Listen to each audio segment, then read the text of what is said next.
नमस्ते दोस्तों।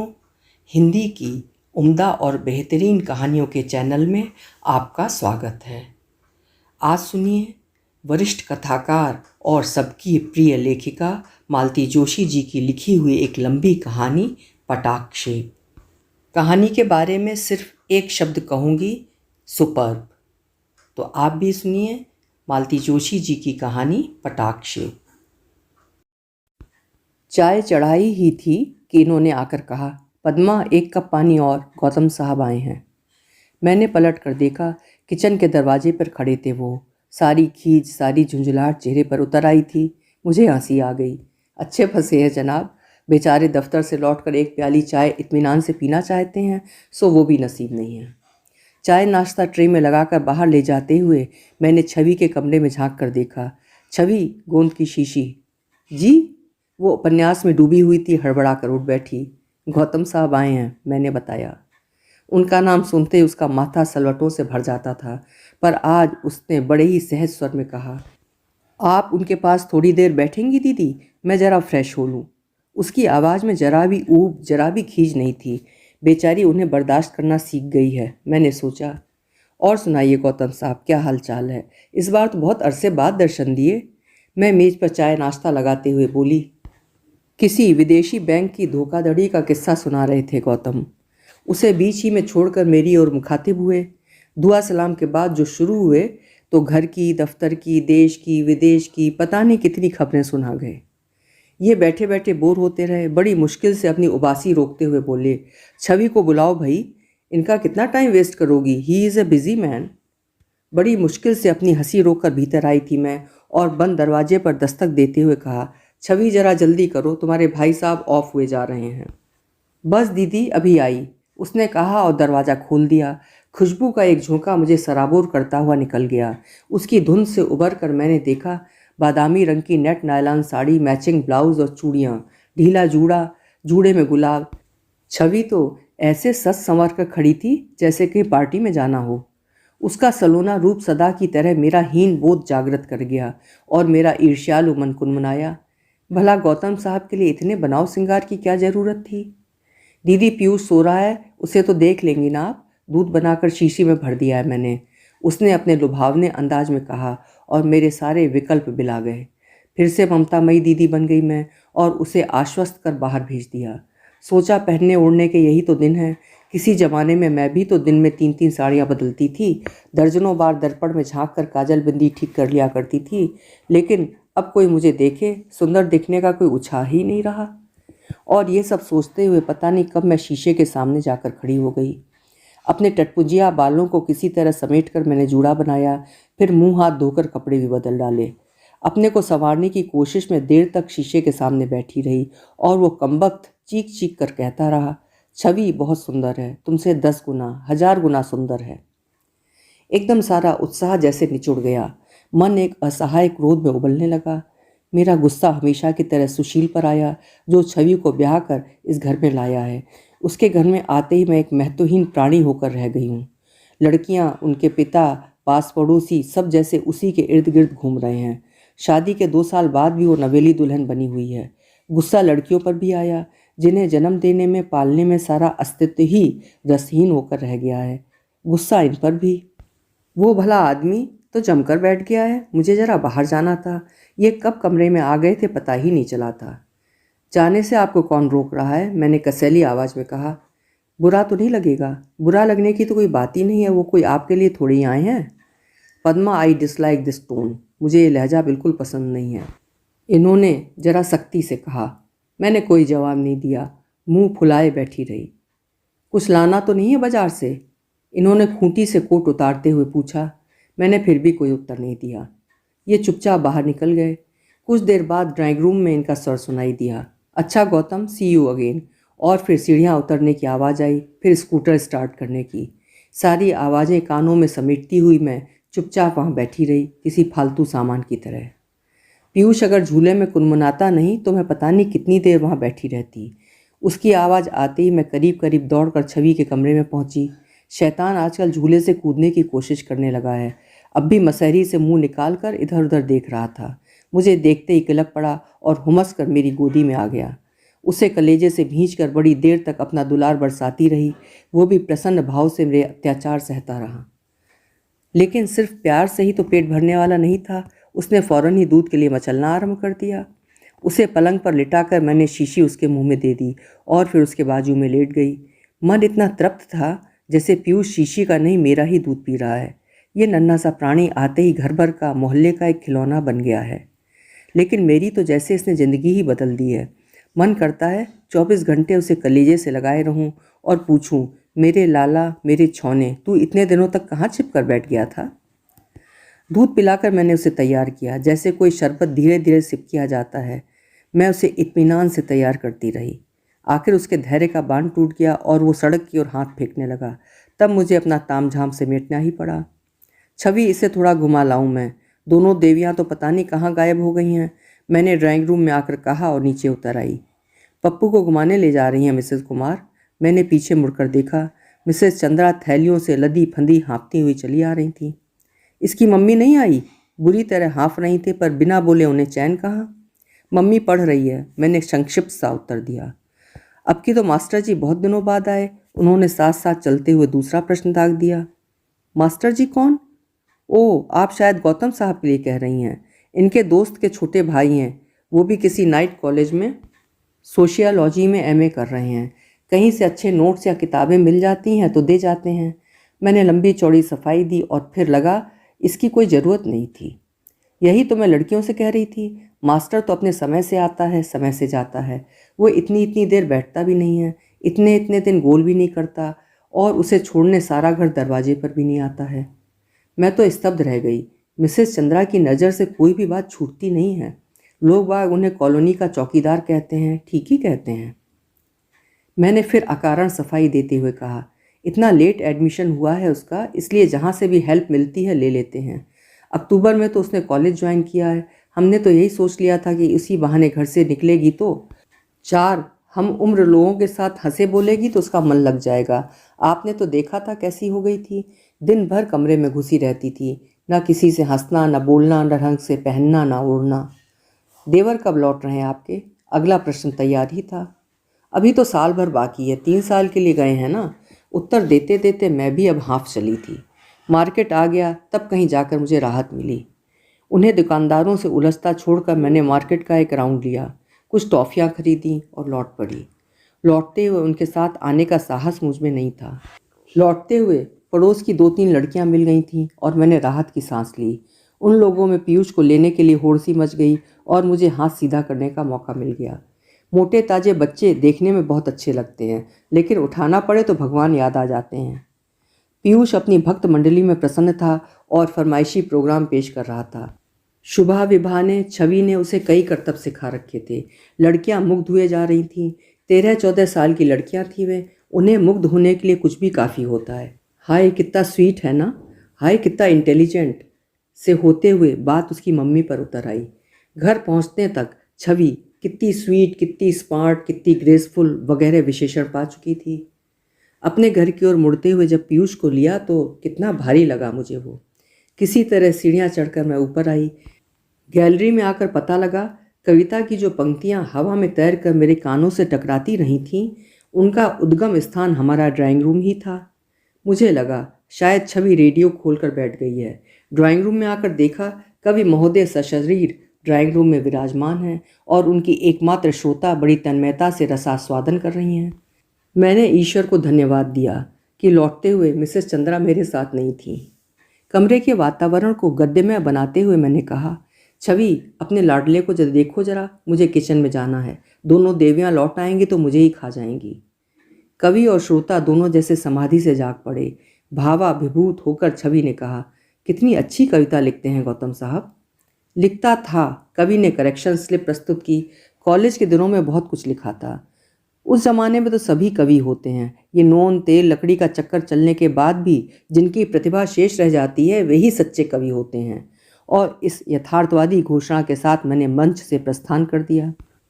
कवि गोष्ठी फिर नहीं जम सकी, क्योंकि कुछ देरी बाद स्कूटर स्टार्ट होने की आवाज़ आई। कुछ ही पल बाद छवि किचन में थी। उसकी आंखों में कविताओं की पंक्तियां अब भी तैर रही थीं। उसी भाव विभल स्वर में बोली, आपको पता है दीदी, गौतम साहब की लव मैरिज है। साथ ही पढ़ते थे वे दोनों। सारी कविताएं मिसेस गौतम के लिए ही लिखी गई हैं। छवि, प्लीज़ ज़रा साड़ी बदल कर आओ तो चटनी पीस दो। मुझे तो ये बाकी का काम निपटाते ही 8 बज जाएंगे। कविता कानन में विचरण करने वाले उसके मन को मैंने निर्ममता से सिल पर पटकते हुए कहा। उसका चेहरा बुझ सा गया और मुझे अपने आप पर गुस्सा आने लगा। आफत की मारी शुभा उसी समय मेरे सामने आ खड़ी हुई। मम्मी, भूख लगी है। भूख तो लगी ही होगी, तभी तो घर की याद आई है, मैंने उसे झिझोड़ते हुए कहा। घड़ी देखी है, ये समय है घर लौटने का। वे लोग कब से आ गई हैं? छवि ने मिमिया कर कहा, लेकिन तब तक शुभा की पीठ पर 2 घूंसे पड़ चुके थे और वो सिसकती हुई चली गई थी। गैस की नीली लपटों को शून्य दृष्टि से देखती हुई मैं देर तक गुमसुम खड़ी रह गई थी। रात बेडरूम में प्रवेश करने पर देखा ये हस्ब मामूल अखबार में खोए हुए थे। चेहरे से उनके मूड का कुछ पता नहीं चल रहा था। शाम को जरा ऑफ होकर ही घर से निकले थे। लौटते ही शुभा ने मम्मी की शिकायत कर दी थी। उसकी प्रतिक्रिया जाननी अभी शेष है। मैं चुपचाप अपने बिस्तर पर आकर पड़ रही। शादी को 10-12 साल हो चले हैं, पर हर रात कमरे में पांव देते हुए मन सहमा सा ही रहता है। उनका चेहरा सदा की तरह गंभीर बना रहता है और मुझे अपने दिन भर की बेवकूफ़ियाँ 100 गुना बड़ी होकर सालने लगती हैं। बहुत मन होता है उनकी छाती में मुंह छिपाकर रोने का, पर अपनी ओर से पहल करने का साहस ही नहीं जुटा पाती। सो गई क्या? उन्होंने हौले से पूछा। नहीं तो क्यों? मैंने करवट बदल कर पूछा। आज तुम्हारी प्रिय सखी मिली थी, मिसेज कश्यप। कहाँ, मार्केट में? यहाँ कैसे आई? ट्रांसफ़र हो गया है क्या? क्वार्टर कहाँ मिला? रुको भाई, सांस तो लो। तुम तो बस एक के बाद एक प्रश्न पूछती ही चली जाती हो। मेरा अंतर्मन जानता है कि इन प्रश्नों के उत्तर मेरे लिए महत्व नहीं रखते। अपनी नर्वसनेस को छिपाने का एक साधन मात्र हैं ये। कैसी लगती हैं अब वो? मैंने अधीर होकर पूछा। अरे खूब फैल गई हैं, गर्दन तो नज़र ही नहीं आ रही। सच? और मेरा मन उल्लास से भर गया। मिसेस कश्यप अब उतनी सुंदर नहीं रहीं, ये जानना कितना सुखद था। एक ज़माना था जब मिसेस कश्यप ही नहीं, उनका ड्राइंग रूम, उनके अचार, उनके स्वेटर्स, उनके बच्चे, सभी बातें चर्चा का, प्रशंसा का विषय थीं। कम से कम अब एक पॉइंट तो उनका कम हुआ। सच कह रहे हैं, बहुत मोटी हो गई हैं, मुझसे भी ज़्यादा। मैंने आश्वस्त होने के लिए पुनः पूछा। तुम्हें मोटी किसने कह दिया? You are as slim and as graceful as ever. अब रहने भी दीजिए, मैंने किसी नवोढ़ा की तरह इतराते हुए कहा। सच कह रहा हूँ भाई। कोई मेरे दिल से पूछे तेरे तीरे नीमकश को? और मुझे अपनी बाहों में समेट कर उन्होंने बेड स्विच ऑफ कर दिया। उनकी बाहों का तकिया लिए मैं देर तक तृप्त भाव से लेटी रही। मिसेस कश्यप का नाम लेते ही शंकाओं का एक तूफान सा उठा था। अब वो शांत हो गया था। सुख की उस चरमावस्था में मन बड़ा तरल हुआ आया था। मुझे छवि की याद हुआ आई। मैं यहाँ प्रिय की बाहों में लेटी हूँ और वो बेचारी। हौले से मैं बिस्तर से उठाई। वो उसी तरह प्रगाढ़ निद्रा में निमग्न लेटे रहे। खिड़की का पर्दा सरका कर मैंने देखा। बगल वाले कमरे की बत्ती का चौकोर प्रतिबिंब सड़क पर पड़ रहा था, जिसका अर्थ था छवि अभी जाग रही है। मेरा मन करुणा से भर उठा। क्या सुख देखा है बेचारी ने शादी का। 2 महीने लगकर भी तो अपने कलकत्ता वाले घर में नहीं रही। कभी मेरे पास, कभी माँ के पास, तीज त्योहारों के चक्कर में घूमती रही। तब ये पता थोड़ा ही था कि सुशील को 6 महीने के अंदर ही विदेश चला जाना होगा। इतने वरिष्ठ लोगों के होते हुए कंपनी उसे जर्मनी में ट्रेनिंग के लिए भेजेगी, खुद उसे भी इसकी आशा कहाँ थी। इस पर चांस मिलते ही दोनों घरों में खुशी की लहर दौड़ गई। फॉरेन रिटर्न होने का एक ऐसा शौक सवार था सब पर कि छवि की राय लेना भी जरूरी नहीं समझा गया। उसे 4था महीना चल रहा था। 1 साल तो इसी चक्कर में बीत जाता, फिर जहाँ उसका मन होता रह लेती। मईके ससुरे सबही सुख, जबहीं जहाँ मनुमान। और इसी तरह उसके दिन भी कट रहे थे। पीयूष 5-6 महीने का था, तभी उसकी पीहर से चिट्ठी आई। दीदी, मेरा यहाँ जरा भी मन नहीं लग रहा है, मुझे बुला लीजिए। दूसरे दिन वो आगरा जाकर लिवा लाए थे। इतनी दुबली हो गई थी वो। मैंने प्यार से उसकी बलैया लेते हुए कहा था, अरे माँ के राज में ये हाल हो गया है तेरा, फिर तो मुझे तू 15 दिन में बदनाम कर देगी। दरअसल दीदी बहुत बोर हो गई थी मैं वहाँ। उसने कहा, घर में सबके पास अपने अपने काम हैं, सहेलियाँ अपनी पढ़ाई में मस्त हैं, जिनकी शादी हो गई हैं उन्हें अपनी गृहस्थी से फुर्सत नहीं है, छोटी भाभी अपनी नौकरी में व्यस्त हैं, बड़ी भाभी का बच्चों में ही दिन बीत जाता है। एक मैं ही फालतू नज़र आ रही थी वहाँ, और वो सूखी हंसी हंसती। उसकी सारी व्यथा उस हंसी में छलक गई थी।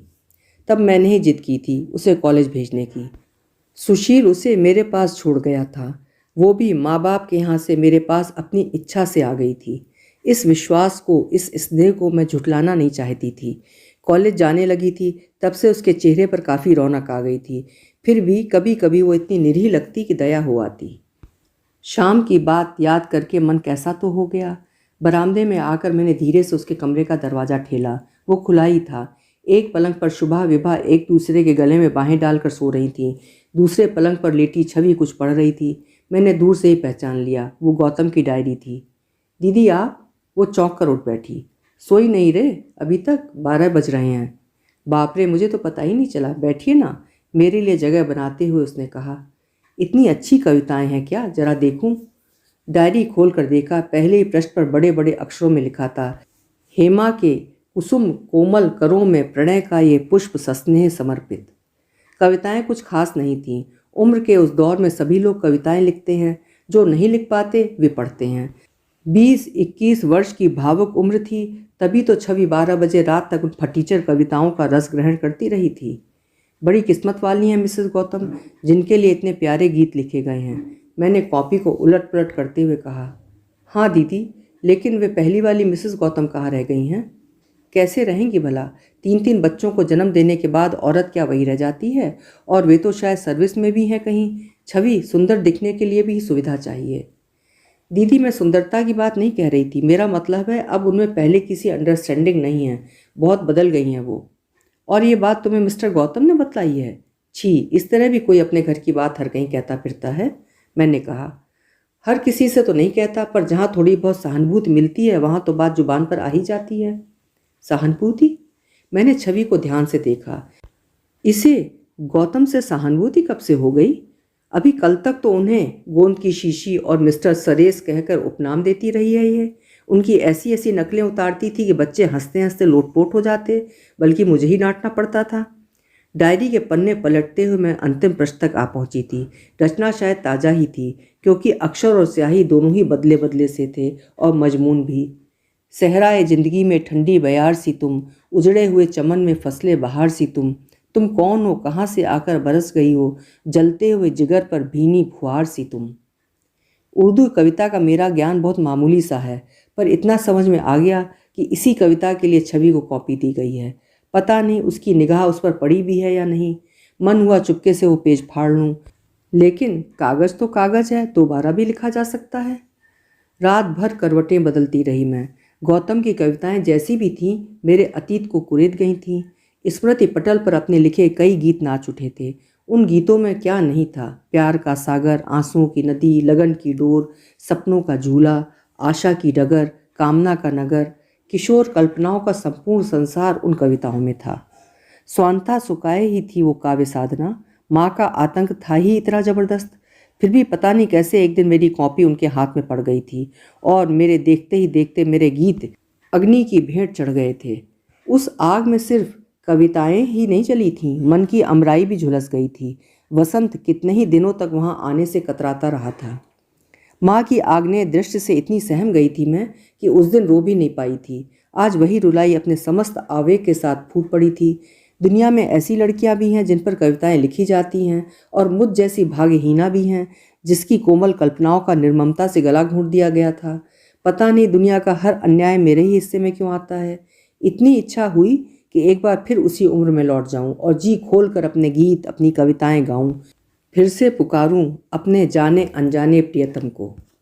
अगले 2-4 दिनों में मेरे पास बस यही काम था। जब भी समय मिलता कॉपी लेकर बैठ जाती और कविताओं की भूली बिसरी पंक्तियां जोड़ तोड़ कर लिखती रहती।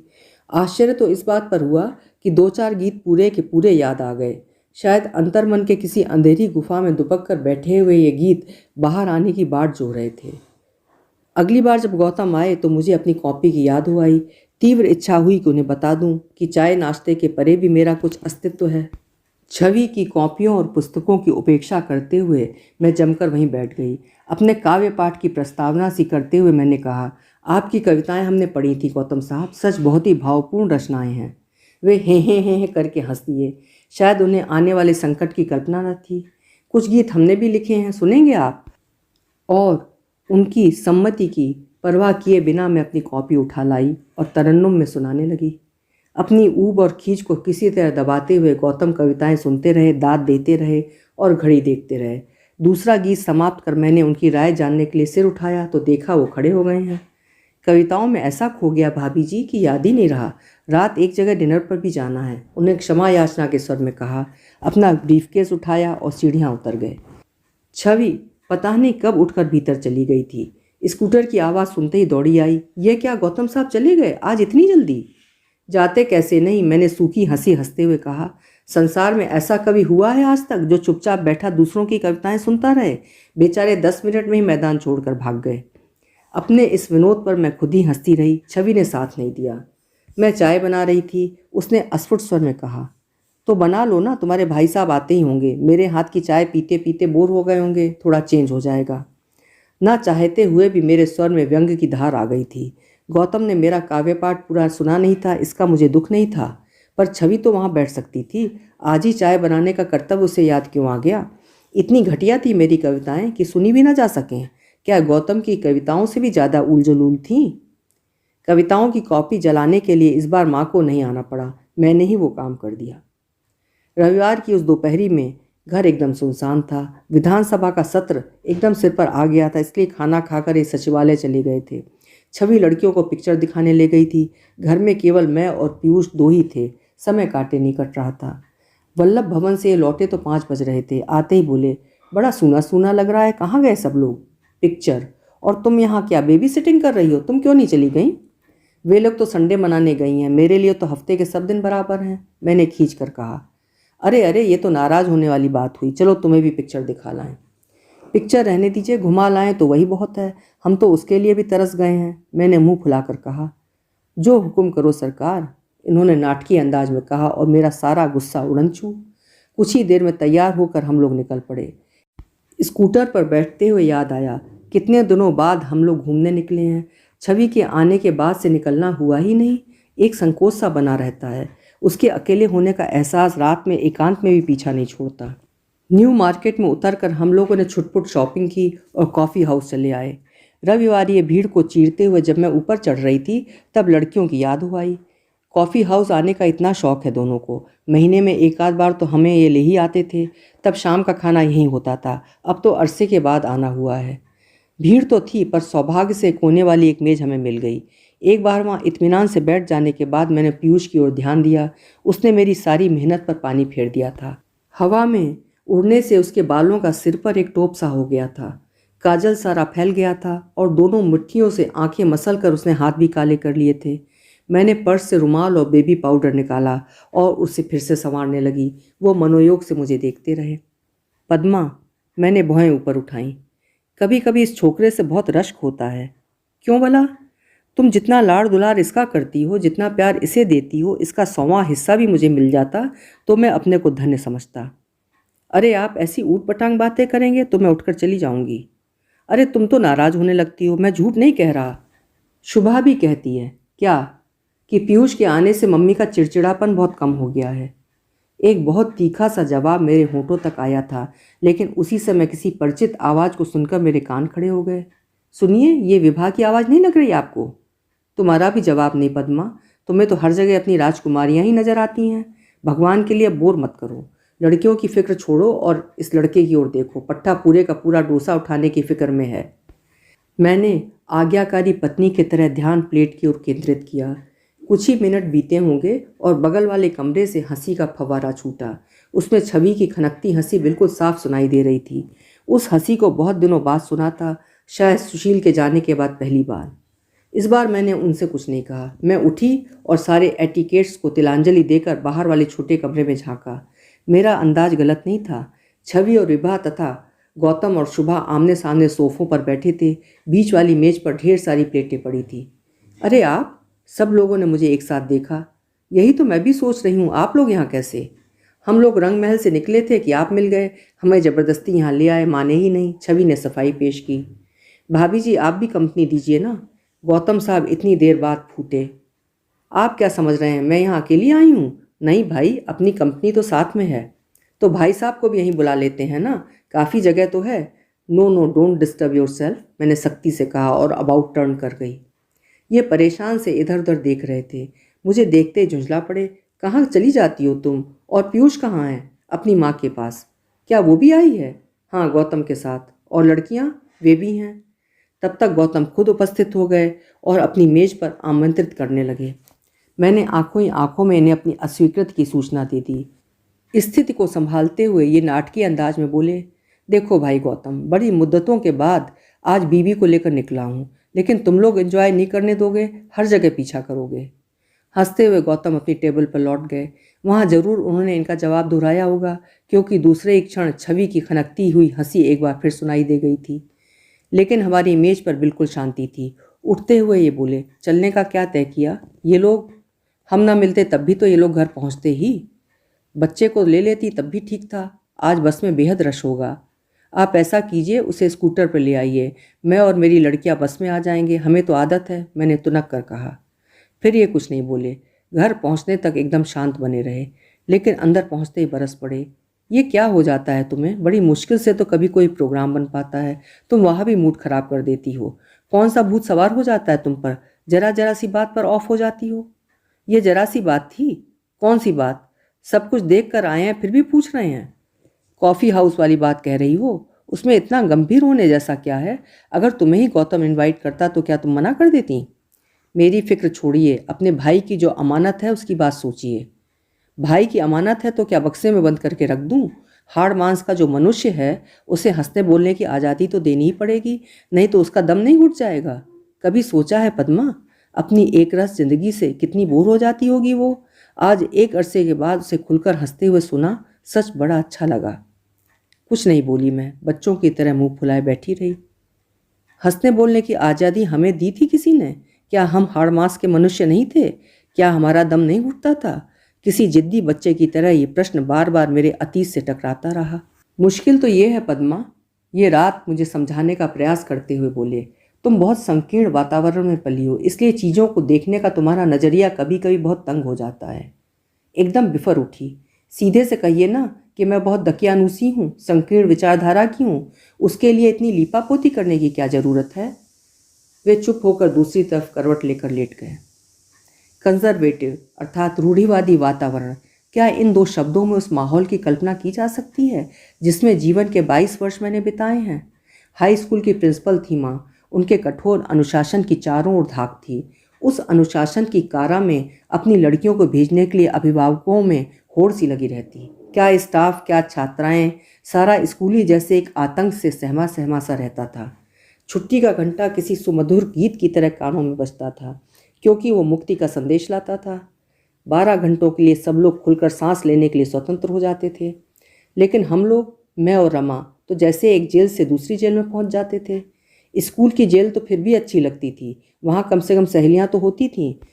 घर पर होती थी सिर्फ माँ और उनकी मर्म भेदक आंखें। उफ, 24 घंटे हमें आदर्श बने रहना होता था।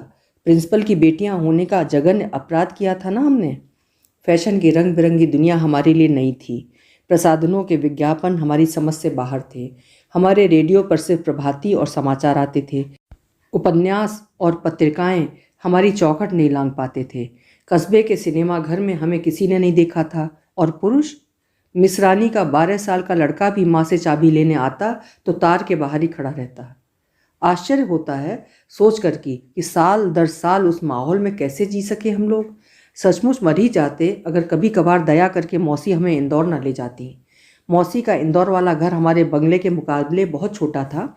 वहाँ पानी की किल्लत थी। 4 बजे सुबह से उठकर नल पर लाइन लगानी होती थी। मैरी सिर्फ बर्तन कर जाती थी, बाकी सब काम हाथ से होता था। मौसी की सास अपने छूत छात के प्रपंच से सबके नाक में दम किए रहती थीं। फिर भी वहाँ हम लोगों को अच्छा लगता था, क्योंकि वो जीता जागता घर था, भुतहा बंगला नहीं। फिर वहाँ शेखरदा होते थे। शेखरदा मौसी के देवर थे, घूमने घुमाने के बेहद शौकीन। उनके साथ पीपल्या टैंक, पाताल पानी, सुख विलास, यशवंत सागर, मांडवगढ़, पता नहीं कहाँ कहाँ घूम लिए हम लोग। ट्यूशनों में जो कमाते थे इसी अय्याशी में खर्च कर देते थे और घर वालों की डांट खाते थे। कड़की के दिनों में MG रोड या नेहरू पार्क से भी जी बहलाते थे। उनके साथ हर जगह अच्छी लगने लगती थी। उनकी बोलचाल, उनकी वेशभूषा, सबका अपना आकर्षण था। उन दिनों शेखरदा मेरे आदर्श पुरुष थे। शायद वे एकमात्र पुरुष थे जिनके संपर्क में आने का मुझे अवसर मिला था। उनके किस्से बड़े मज़ेदार होते थे और ठहाके जानदार। हम दोनों बहनें मुग्ध श्रोताओं की भूमिका अदा करती थीं। अपनी गुफा संस्कृति का कुछ ऐसा प्रभाव था कि वक्त पर कोई बात सूझती ही नहीं थी। कभी कभी कोई मज़ेदार लतीफ़ा अश्लीलता की सीमा को छूने लगता था, सारी मंडली हो करके हंस पड़ती थी। हम लोग सिर्फ मुस्कुरा कर रह जाती। तब शेखरदा बड़े नाटकीय अंदाज में कहते, ए लड़कियों, जरा अपनी खोल से बाहर आओ, जरा खुले में उड़ना सीखो।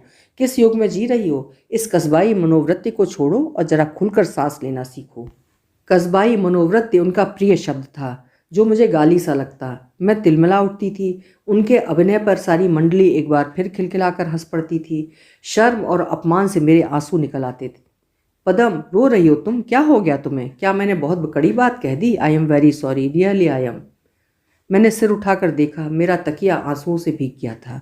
घड़ी रात के 3 बजा रही थी और ये प्यार से मेरी पीठ पर, माथे पर हाथ फेर रहे थे। उनके स्वर में व्यग्रता थी और आंखों से स्नेह छलका पड़ रहा था। कभी कभी सोचती हूँ, ये इतने अच्छे क्यों हैं?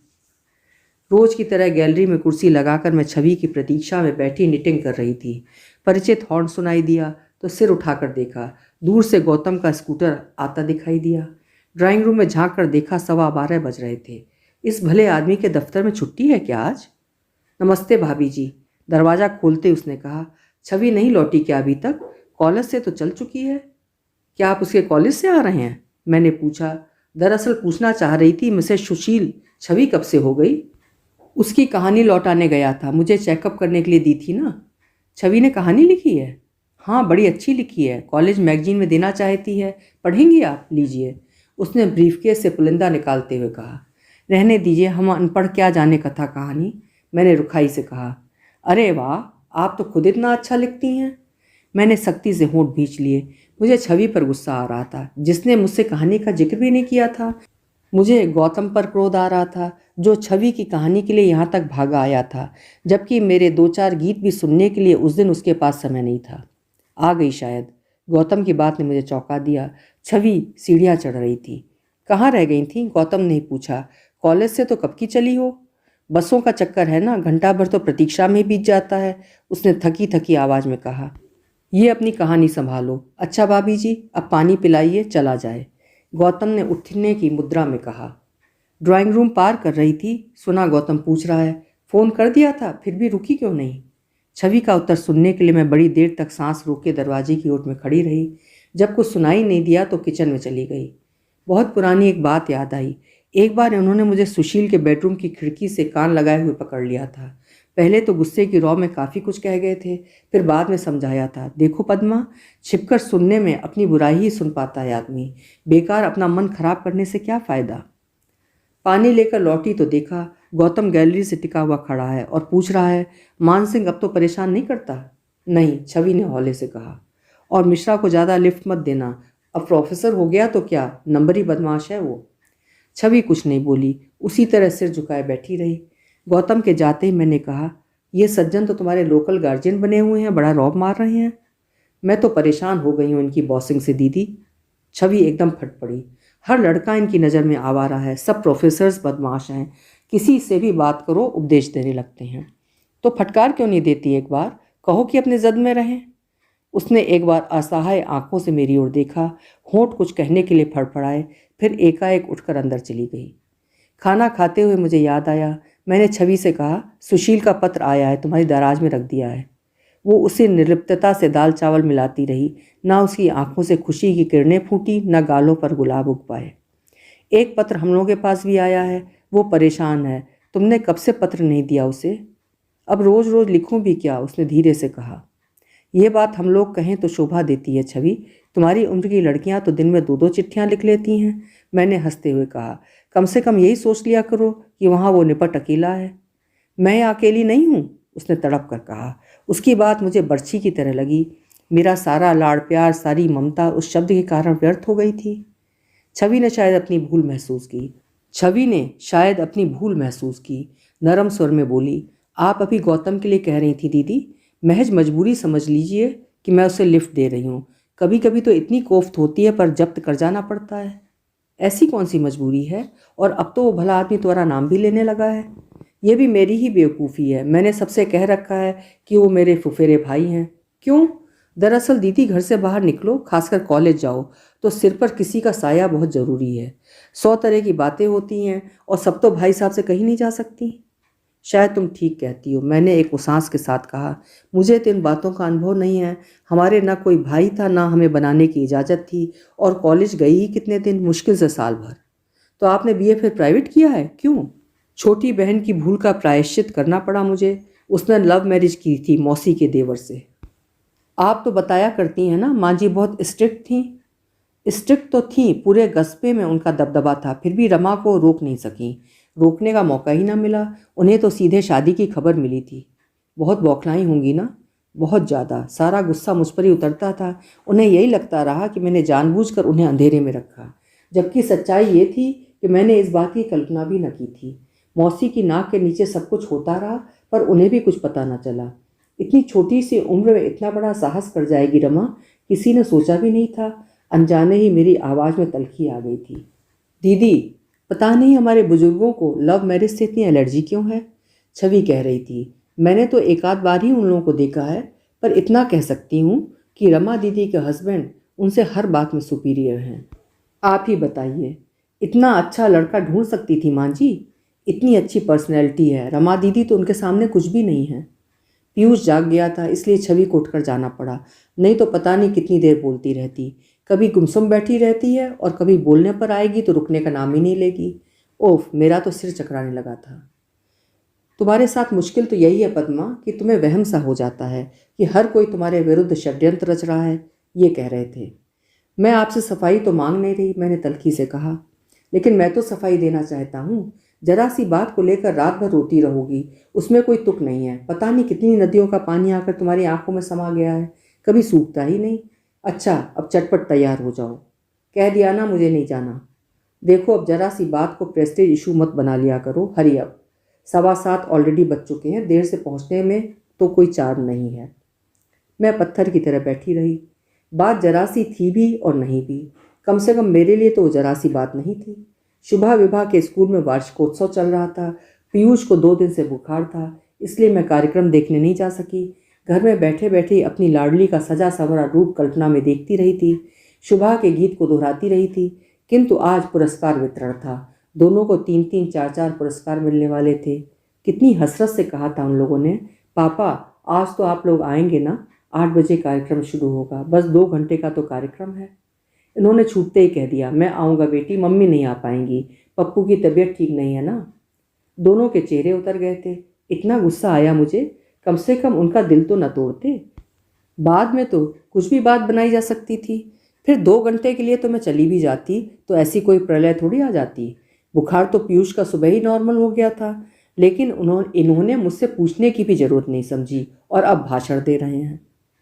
दीदी, मैंने सिर उठाकर देखा। छवि मेरे पीछे खड़ी थी। आप हो आइए दीदी, पीयूष को मैं संभाल लूँगी, अब उतना बुखार भी नहीं।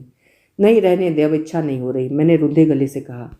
अपने लिए ना सही, लेकिन लड़कियों के लिए तो आपको जाना होगा, आपको मेरी कसम है। और इतना कहकर ही वो रुकी नहीं। कंघी लेकर खुद उसने मेरा जूड़ा बनाया। मैं मुंह हाथ धोकर आई, तब तक उसने मेरे लिए अपनी कोटा जरी की साड़ी, शॉल सब कुछ निकाल कर रख दिया था। मन ही मन उबलती रही मैं। यही बात तो पहले भी तो कह सकती थी, तब इतना नाटक तो ना होता। अब अपनी भलमनसाहत दिखाकर जैसे मुझे शर्मिंदा करना ही उसका उद्देश्य था।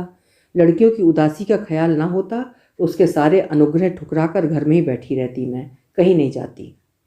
अपने बच्चों की खुशी देखने जा रहे थे हम लोग, और शक्लें ऐसी बना रखी थीं जैसे मातम कुर्सी पर जा रहे हों। वहाँ भी ये गुमसुम बने रहे। जब स्टेज पर अध्यक्ष का भाषण हो रहा था तब इन्होंने पहली बार मुंह खोला। पहले से पता होता कि इतनी देर हो जाएगी तो शर्मा जी की नीलू से कह आते, छवि के पास बैठ लेती थोड़ी देर। इतना बुरा लगा, यहाँ बैठे हुए भी घर की ही बात सोच रहे हैं। कार्यक्रम समाप्त होते ही मैंने कहा, आप घर चलिए, मैं बच्चों को लेकर स्कूल बस से आ जाऊंगी। पहले से जो पता होता तो घर में इतना महाभारत क्यों मचाती। अपनी मर्जी से आती और चली जाती मैं। इनामों से लदी फंदी लड़कियों को लेकर घर पहुंची। तब ये ड्राइंग रूम में बैठे पढ़ रहे थे। हमें देखते ही बोले, 1 मिनट प्लीज़।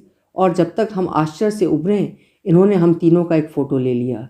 फिर 2-4 अलग अलग पोजेज़ में लड़कियों के और भी स्नैप ले डाले। पिछले साल ये कैमरा सुशील ने भेजा था। विशेष विशेष अवसरों पर इसका उपयोग कर लेते थे हम लोग।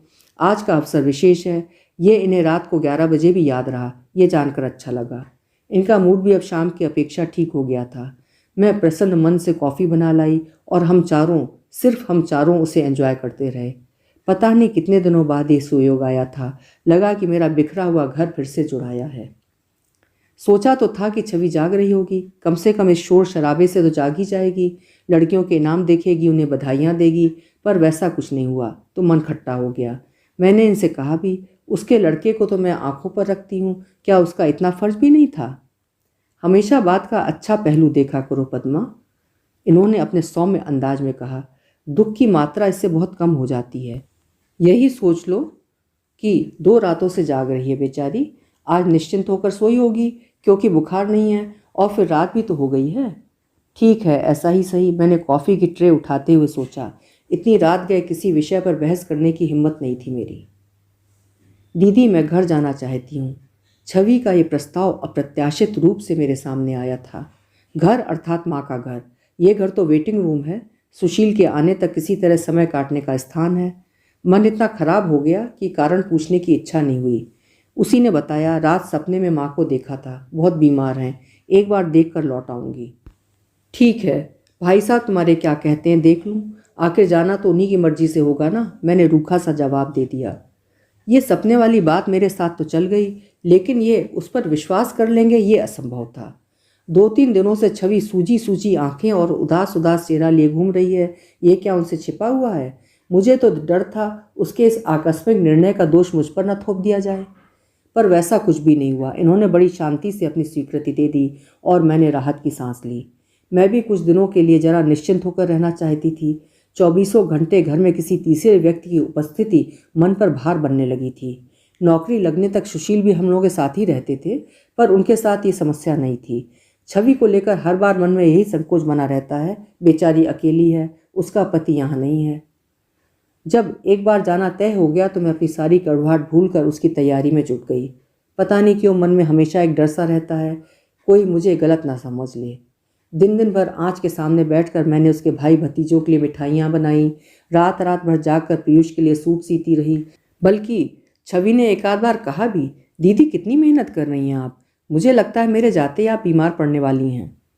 कोई इतना बार कह देता है तो सारी मेहनत सफल हो जाती है, सारी थकान दूर हो जाती है, लेकिन यह भी हमेशा कहाँ नसीब होता है। जाने वाले दिन छवि जब अपनी पुस्तकें मेज से उठाकर अलमारी में रख रही थी तो मुझे याद आया। मैंने कहा, छवि गौतम की कोई किताबें होंगी तो अलग रख देना, किसी दिन मांगेंगे तो मैं कहाँ ढूंढती फिरूंगी। गौतम का ट्रांसफ़र हो गया है बिलासपुर। ये वाश बेसन के सामने खड़े शेव कर रहे थे, वहीं से बोले, आपसे किसने बताया? उसका फ़ोन आया था, एक बार घर पर आकर तो बता सकता था, यूँ तो 2-2 घंटे बोर करता रहा है। सचमुच इतना गुस्सा आ रहा था मुझे।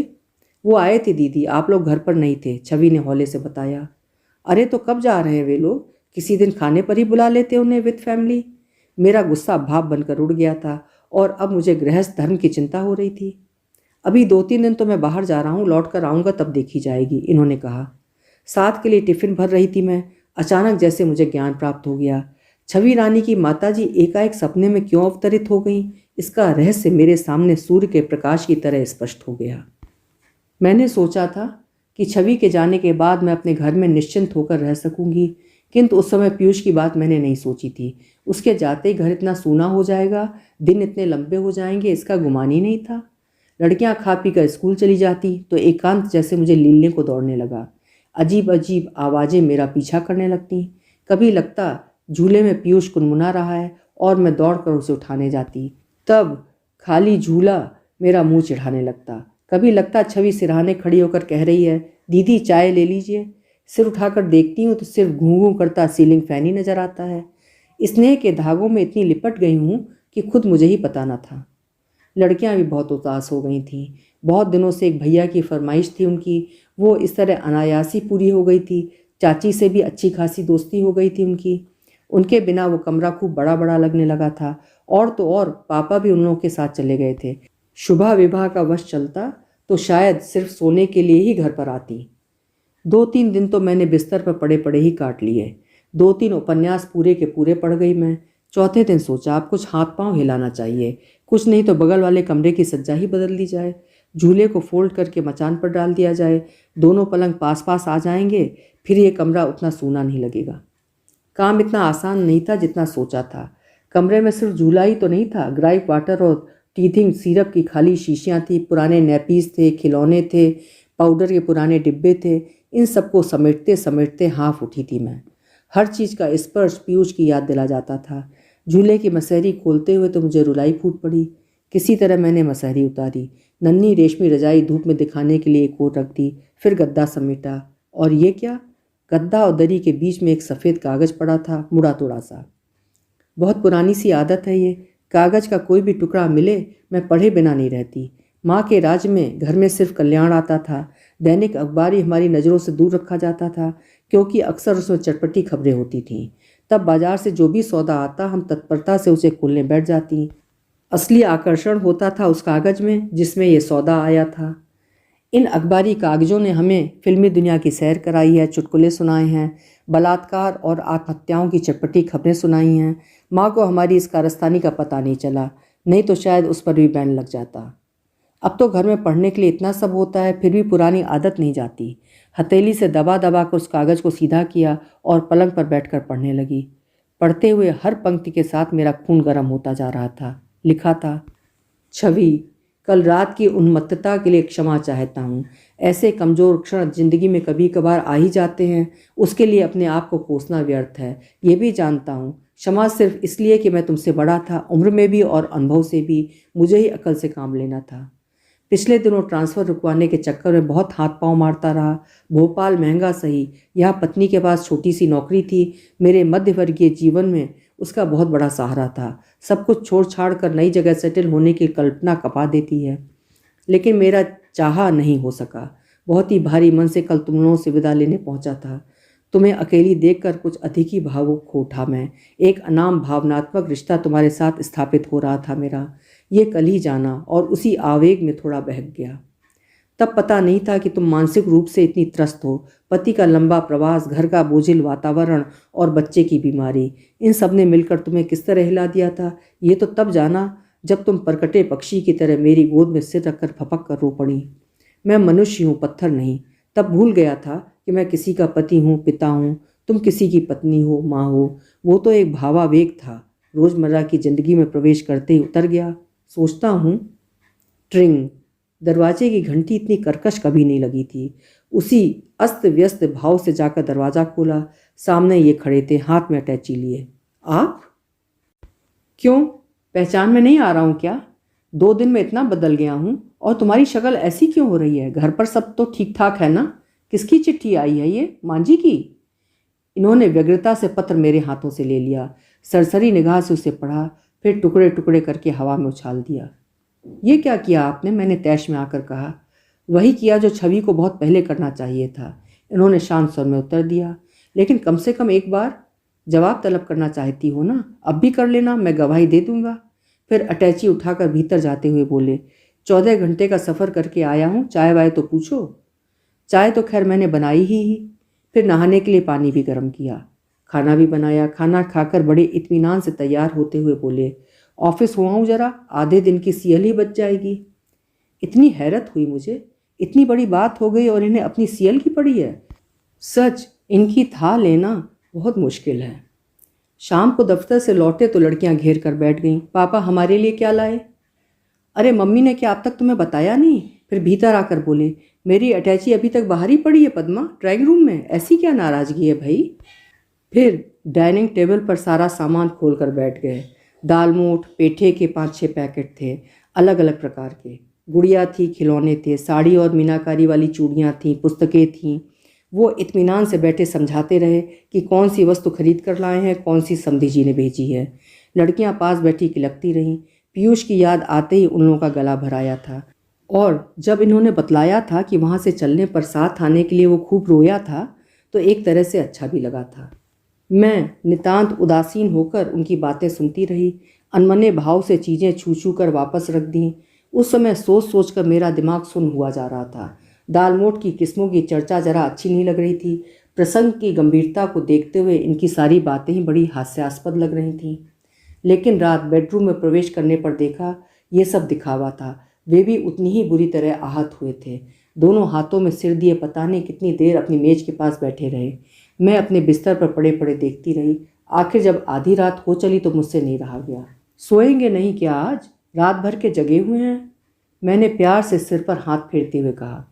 उन्होंने सिर ऊपर उठाया। आंखों में उदासी के गहरे बादल थे। पद्मा थकी सी आवाज़ में बोले, बड़ी उलझन में फंस गया हूँ।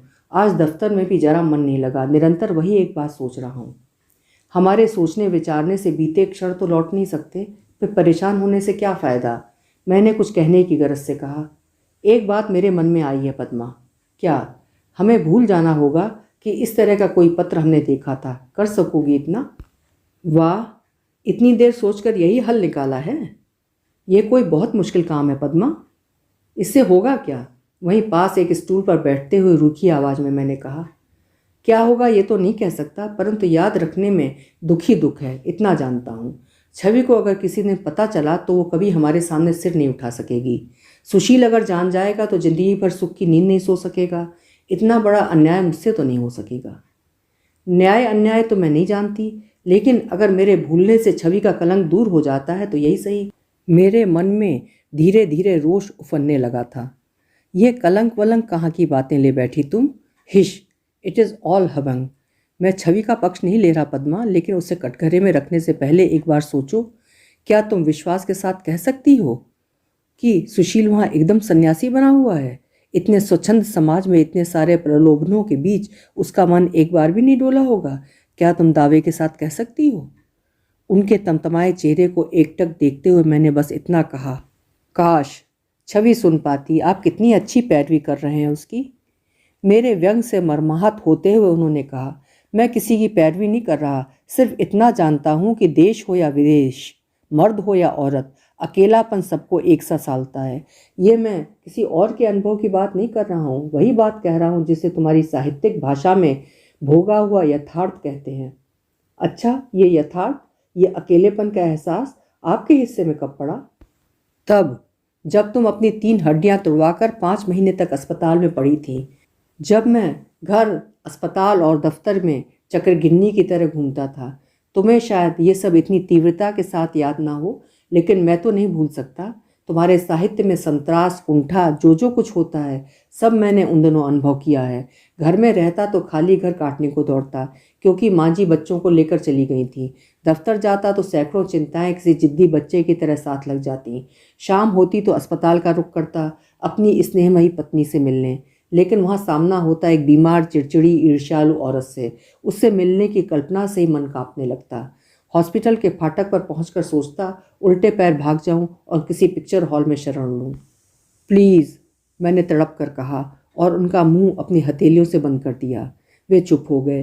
अपने हाथों से मेरा हाथ लेकर धीरे धीरे सहलाते रहे, फिर मृदु स्वर में बोले, बहुत बुरा लगता है ना उन बातों को याद करना? मैंने उत्तर में पलकें झुका दी। अपने मन का भार हल्का होते ही वे तो प्रगाढ़ निद्रा में खो गए, लेकिन मेरी आंखें नहीं लग सकीं।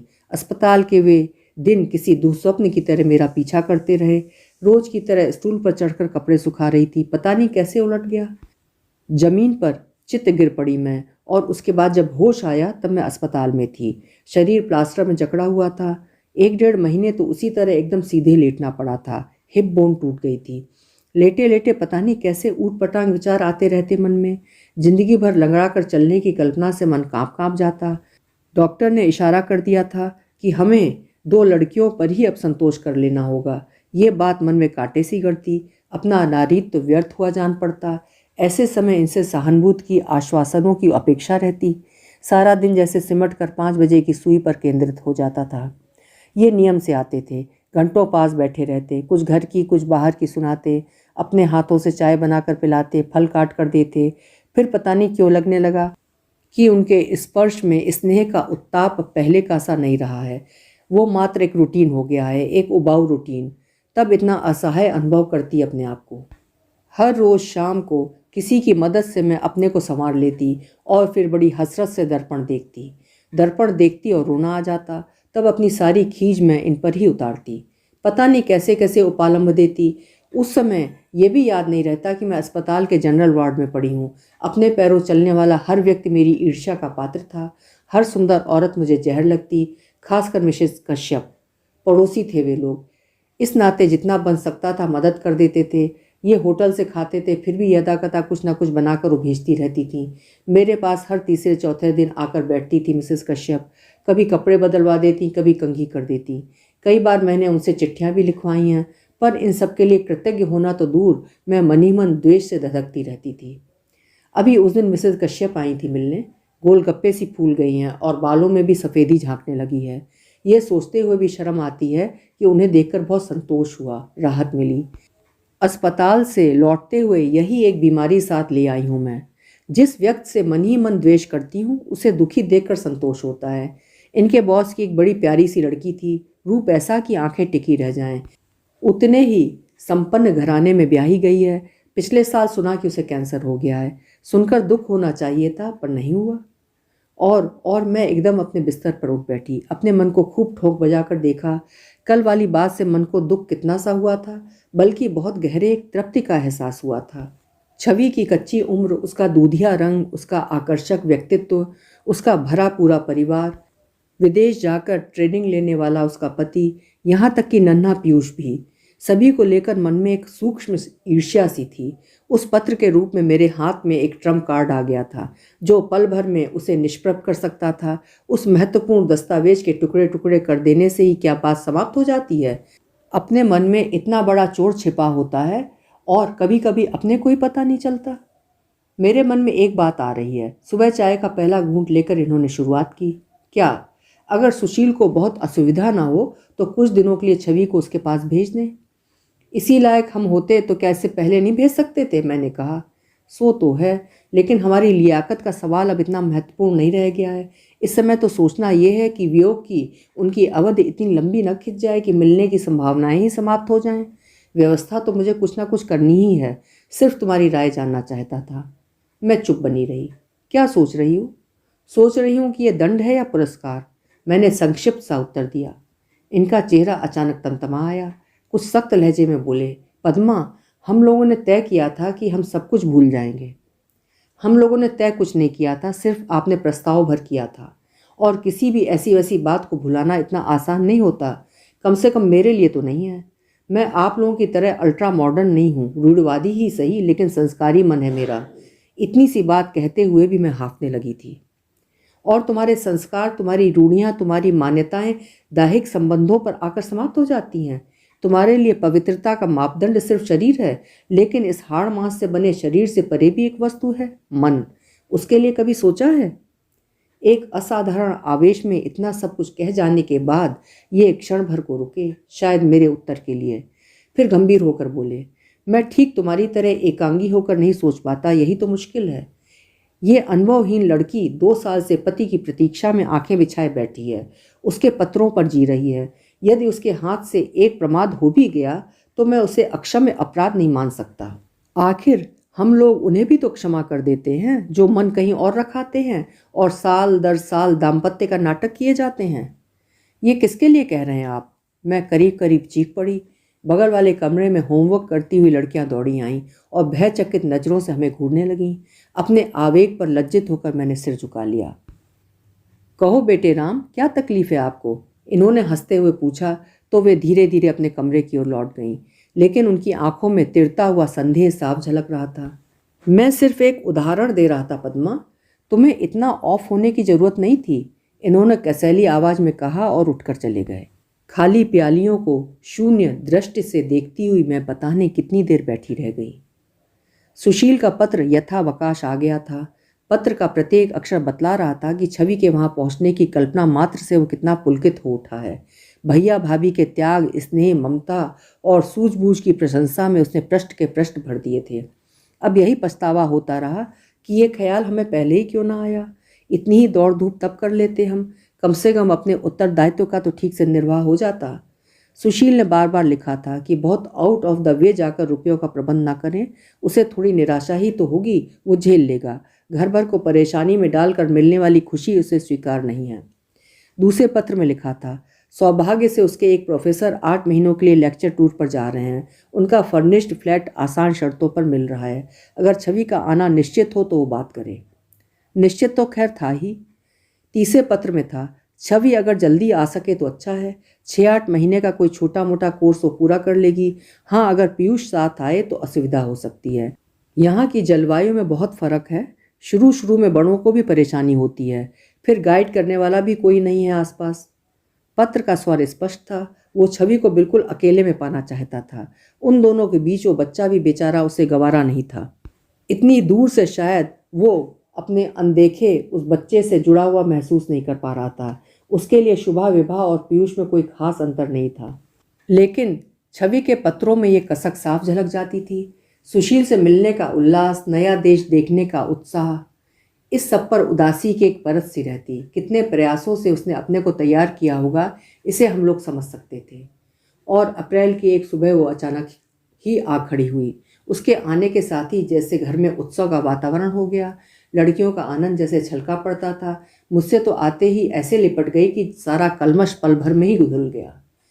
उसके साथ उसका भाई आया था। बोला, दीदी जी ये महारानी परीक्षा देने के लिए हाजिर हुई हैं। मेरी तो समझ में नहीं आता कि पेपर में लिखेंगी क्या आखिर। एक दिन भी तो किताब खोलकर देखी नहीं। बस जब देखो तब जीजा जी को लंबी लंबी चिट्ठियाँ लिखी जा रही हैं। फार्म के पैसे तो बिगड़े ही थे, ये किराया और ऊपर से खर्च हो गया। किताबें तो सब यहाँ छोड़ गई थी, वहाँ पढ़ती क्या खाक। वो तो ऐसे जमकर बैठ गई वहाँ, हमने सोचा परीक्षा का आइडिया ड्रॉप कर दिया होगा। अनचाहे ही स्वर मेरा स्नेहाद्र हो आया था। लगा जैसे शुभा विभा की सी बात कर रही हूँ मैं। एक शर्मीली मुस्कुराहट उसके चेहरे पर खेलती रही। दोपहर में भाई जब अपनी सफ़र की थकान मिटा रहा था, वो मेरे पास आकर बैठ गई और बड़े रहस्यमय अंदाज में बोली, मुझे तो पता है दीदी, मेरी अटेंडेंस इतनी शॉर्ट है, परीक्षा देने का कोई सवाल ही नहीं उठता। मैं तो सिर्फ आने का बहाना ढूंढ रही थी। यहाँ आने के लिए बहाना ढूंढना पड़ता है तुम्हें? मैंने आहत स्वर में कहा। आप समझ नहीं रही हैं, दरअसल पीयूष को आपके पास छोड़ना चाहती हूँ। मेरे पास? जी, और माँ और बाबूजी जिद कर रहे हैं कि वो उन्हीं के पास रहे। उनके पास छोड़ने का मन नहीं करता। लाड़ प्यार तो वो बहुत करते हैं, पर बच्चे के साथ 100 परेशानियाँ होती हैं जो उनके वश की नहीं हैं। भाभीियों पर मेरा विश्वास नहीं है। वे लोग बहुत अच्छी हैं, पर आपके पास रहेगा, अपनी दीदी लोगों के पास रहेगा तो मैं निश्चिंत होकर जा सकूंगी। और किसी के पास तो मैं उसे छोड़ नहीं सकती। और देखते देखते उसकी आंखें भर आईं और वो मेरे कंधे पर सिर रखकर सुबकने लगी। पता नहीं कितने दिनों से इस आवेग को वो अपने में छिपाए बैठी थी। व्यग्र होकर मैं उसकी पीठ पर सिर पर हाथ फेरती रही। सुशील पर इतना रोष आया। नन्हे से बच्चे को छोड़कर चल देना क्या इतना आसान है? माँ बनकर देखे कोई, तब पता चले। वो बच्चे को मेरे पास छोड़ देना चाहती है। रात को मैंने बताया तो ये एक बार भी चौंक उठे। तुमने क्या जवाब दिया? मैं तो आज ही सुशील को लिख दूंगी कि ये रोग मेरे वश का नहीं है। लेकिन प्रस्ताव तो सुशील की ओर से आया नहीं है। जिसने किया है उसी से कहो ना। ये नहीं हो सकता। क्यों? उसने इतने विश्वास के साथ मुझसे कहा है कि मुझसे उसके सामने मना करते नहीं बनेगा। वही तो पूछ रहा हूँ, क्यों नहीं बनेगा? इसलिए कि मैं उतनी दुष्ट नहीं हूँ जितना आप समझते हैं, मैंने लगभग चीख कर कहा। और रात के उस वातावरण में मुझे अपनी ही आवाज़ बड़ी कर्कश लगी। इनकी ओर एक रोष भरा कटाक्ष फेंक कर मैं दूसरी करवट लेट गई। कभी कभी सभी मेरी सहनशीलता की परीक्षा क्यों लेने लगते हैं? सुबह से शुभा विभा तिलक रही थी।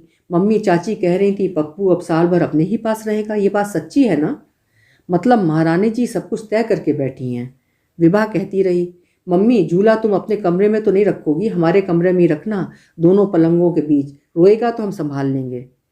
कितना चबर चबर करने लगी हैं ये लोग। महरी भी तो कम नहीं है। कहने लगी, बाबा को रखिच लेना बाई, बच्चा रहेगा घर में तो अच्छा लगेगा। अब इससे सलाह मांगने गया था कोई? और तो और श्रीमान जी भी खा पीकर मजे से आराम कुर्सी पर बैठे झूल रहे थे। 11 बज रहे थे, बच्चे स्कूल चले गए थे। छवि भाई के साथ टाइम टेबल देखने कॉलेज गई थी। सोचा था सबके जाने के बाद पत्र लिखूंगी इत्मीनान से। कागज़ पेन सब सजा कर बैठी थी और इनके दफ्तर जाने की राह देख रही थी, लेकिन इन्होंने कपड़े तक नहीं बदले थे। जाना नहीं है आज? मैंने चिढ़कर कहा। आज छुट्टी ले ली है। किस खुशी में? ऐसे ही। विशेषज्ञों का कहना है कि कभी कभी दफ्तर से गोल कर जाना चाहिए, स्वास्थ्य के लिए अच्छा होता है। फिर कभी कभी तुम्हारे साथ अकेले में बातें करने की भी इच्छा होती है। हार कर मैं मेज के पास से उठी और एक कुर्सी खींचकर उनके सामने जा बैठी और बोली, कहिए क्या बात करनी है? कोई खास बात नहीं, तुम काम कर लो अपना। चिट्ठी लिख रही थी ना? किसे? सुशील को? लिख लो ना, फिर बात करेंगे। आपके सामने नहीं लिख पाऊंगी। क्यों? इतनी प्राइवेट चिट्ठी है? मजमून तो शायद रात को तुमने बता ही दिया था। मजमून वो नहीं है जो आप समझ रहे हैं। तो फिर शायद छवि के बारे में लिखना होगा, ठीक है ना? देखिए, मैंने कल भी आपसे कहा था कि मैं उतनी दुष्ट नहीं जितना आप समझ रहे हैं। मेरी आवाज़ फिर ऊंची चढ़ गई थी। सूने घर में एक गूंज सी पैदा करती हुई अपनी ही आवाज़ मुझे बड़ी कर्कश लगी। यही तो मुसीबत है डार्लिंग, कि तुम उतनी दुष्ट नहीं हो जितना पोज करती हो। मैं तो हैरत से देखती ही रह गई। हम सब जानते हैं कि तुम्हारे पास इतना प्यार, इतनी ममता है कि सिर्फ उसे छिपाने के लिए तुमने जबान पर इतने कांटे उगा रखे हैं। तुम्हारी इस असलियत को सब जान गए हैं। सुशील, शुभा, विभा, यहाँ तक कि छवि भी तुम्हें पहचान गई है। इसी विश्वास के साथ तो अपना बच्चा तुम्हें सौंपने आई। मैं कुछ देर तक उनकी ओर देखती रही, फिर दीवार की ओर मुंह फेर कर मैंने कहा, मैं किराए की आया तो नहीं हूँ जो साल भर के लड़के को संभाल कर निर्विकार मन से लौटा दूंगी, कलेजे से लगा कर पालूंगी उसे और कल उसकी माँ आकर उसे ले जाएगी ना। ये मुझसे नहीं सहा जाएगा। बहुत दुख उठाए हैं मैंने जीवन में, अब एक और झेलने की सामर्थ्य नहीं है। मैं सुशील को यही सब लिखना चाह रही थी। आप चाहें तो छवि को भी कह दीजिएगा। कुछ क्षण कमरा निस्तब्धता में डूबा रहा। पद्मा, इधर देखो, क्या है? अभी तुमने बहुत सारे दुखों की बात की थी, उनमें से कितने मेरे नाम चढ़े हैं ये जान लेता तो आश्वस्त हो जाता। मैंने उनकी ओर देखा। अंतस का सारा स्नेह आंखों में समेटे वो मुझे ही देख रहे थे और अचानक मुझे लगा कि ये व्यक्ति निरंतर 12 वर्षों से इसी तरह मेरे सामने बैठा हुआ है, मेरी व्यथा कथा सुनने के लिए अधीर, मेरे घावों पर मरहम लगाने को आतुर। इसकी आंखें निरंतर इसी तरह स्नेह बरसा रही हैं। मैं ही पागल की तरह दूर दूर भागती रही, अपने ही भय से त्रस्त, तर्कहीन संदेहों से घिरी हुई। किंतु अगर कोई कहना भी चाहे तो क्या सब कुछ कह पाना इतना आसान है? कुछ कहने को फड़फड़ाए मेरे होंठ और फिर स्थिर होकर रह गए। उन्हें ही फिर कहना पड़ा, अच्छे बुरे क्षण तो सभी के जीवन में आते हैं, लेकिन उन्हें कोई यूं अपने साथ नत्थी नहीं कर लेता। तुम्हारे साथ मुसीबत ये है पद्मा कि तुम भूलती कुछ भी नहीं हो, इसीलिए मन पर एक भार सा बना रहता है। एकदम खींच उठी मैं। पल भर पहले तरल हो आया मन एकदम फुफकार उठा। समझते क्यों नहीं आप कि हर दुख क्षणजीवी नहीं होता। कोई आघात ऐसा भी होता है जो अपनी कसक छोड़ जाता है। कई घाव ऐसे होते हैं जो अपने व्रण के कारण जीवन भर याद रहते हैं। उपदेश देना बहुत सरल है आपके लिए, क्योंकि आप नहीं जानते कि 7 वर्ष की आयु में पिता को खो देना क्या होता है। कैसा लगता है जब पिता की मृत्यु के साथ ही अपनों के मुखौटे उघड़ने लगते हैं। कितना दुख होता है जब पिता के साथ माँ की शांत स्नेहमयी मूर्ति भी खो जाती है। शेष रह जाती है सिर्फ एक हेडमिस्ट्रेस जो आतंक की सृष्टि करती है, आश्वस्त नहीं करती। ये कमरे में उठकर चहलकदमी करने लगे थे। मेरे पास भी बचपन की निश्चल हंसी थी, किशोर कल्पनाओं का सुंदर संसार था, खिलती उम्र के मधुर सपने थे।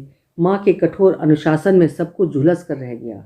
दुख सुख बटाने वाली एक बहन थी, शादी करके वो भी पराई हो गई। उसकी बरसों तक सूरत न देखने दी माँ ने। खुले हाथों विधाता ने रूप लुटाया था मुझ पर। एक ही चीज़ थी जिस पर गर्व था मुझे, लेकिन बीमारियों में वो भी उजड़ कर रह गया है। संतान भी दी है ईश्वर ने तो दोनों लड़कियां।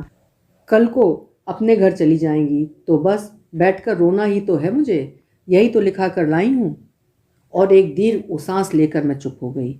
इतना थक गई थी जैसे मीलों का सफ़र तय करके आई हूँ। घूमते हुए ये एकदम मेरे पास आकर खड़े हो गए थे। पद्मा, हाँ, और शेखरदा की बात नहीं कहोगी? शेखरदा की बात मुझे तो जैसे काट मार गया।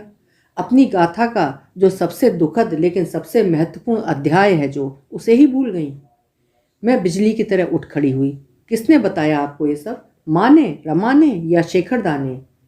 माँ ने कब तुम्हारे मन में झांक कर देखा है? रमा को ही कब इतना अवकाश मिला है? और शेखरदा, उनके पास ये सब देखने वाली आंखें ही होती तो कहानी कुछ और ही नहीं होती आज।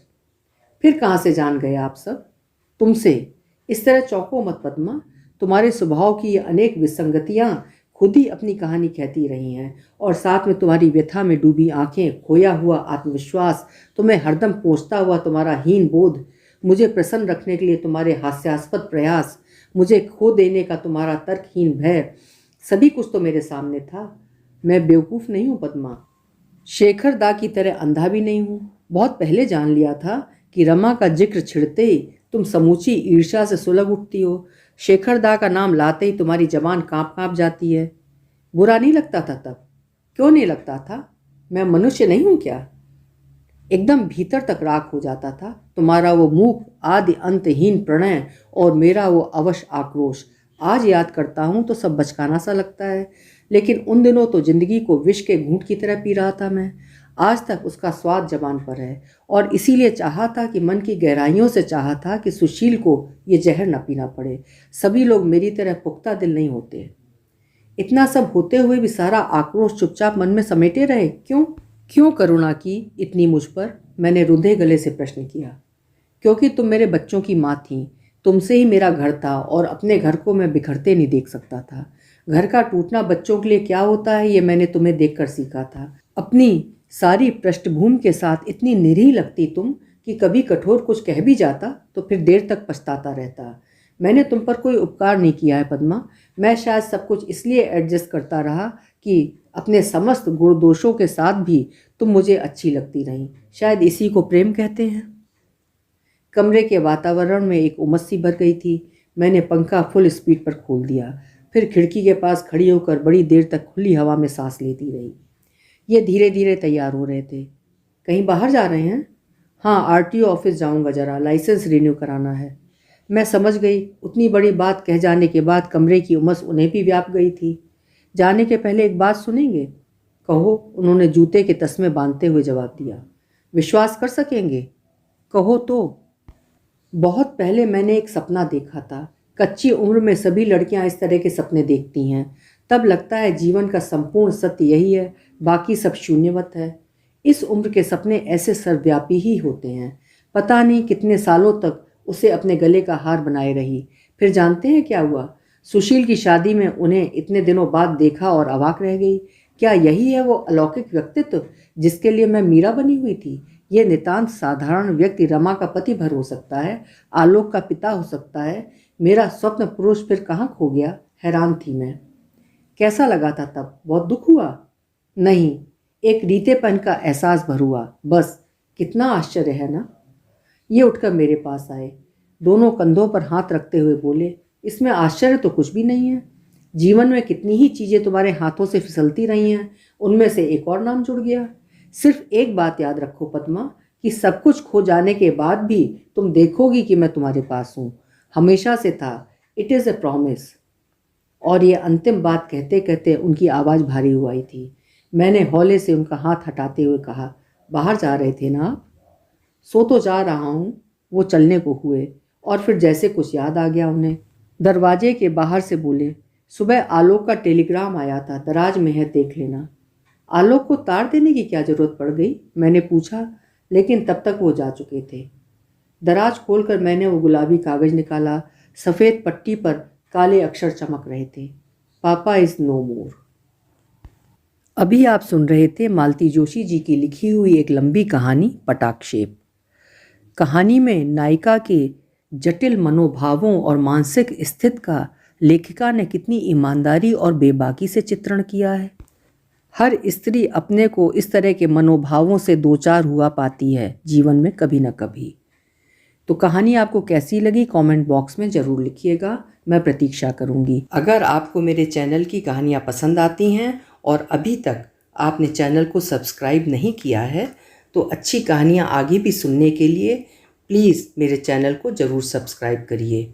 आपसे जुड़कर मुझे अच्छा लगेगा। फिर मिलेंगे। आपका समय शुभ हो, मंगलमय हो।